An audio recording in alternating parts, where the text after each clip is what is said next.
The question is, ఇప్పటి వరకు మీకు చాలా డొనేషన్స్ వచ్చాయి through politicians that is close to a crore అని విన్నా. Is that true? Okay, almost ₹1,00,00,000 దాకా డొనేషన్స్ వచ్చాయా మీకు అని విన్నాను అని అడుగుతున్నారు. ఒక సింపుల్ అండి, ఇప్పటి వరకు మాకెక్కడ అఫీషియల్ వెల్ఫేర్ అకౌంట్ కూడా లేదు. సో ఒక వెల్ఫేర్ అకౌంట్, ఐ మీన్ ఒక చారిటీస్ అకౌంట్ కూడా సృష్టించుకోలేదు. అండ్ మీకు ఎక్కడన్నా పర్సనల్ అకౌంట్స్ లో అమౌంట్ షేర్ చేస్తే అది బయట పెట్టడం అంత కష్టమేం కాదు ఇప్పుడున్న సోషల్ మీడియా గ్రోత్ లో. అండ్ ఎవరు కూడా మా పర్సనల్ అకౌంట్ కి లక్షల కోట్లు కొట్టించుకోరు కదండి, ఎందుకంటే ఎలా ట్రిగ్గర్ అయ్యింది income tax. So simple point అండి, అది దట్ టు పొలిటీషియన్స్ అని అడిగారు.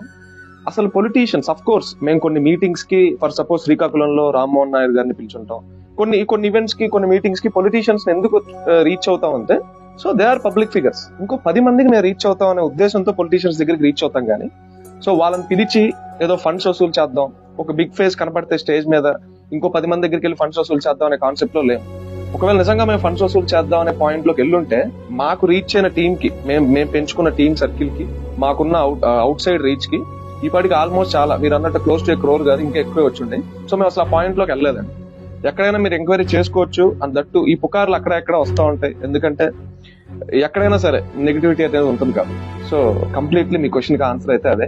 ₹1 కూడా మేము ఓపెన్ ఫండింగ్కి వెళ్ళాం, ఏదున్నా ఇంటర్నల్ టీమ్ లోనే చూసుకుంటాం.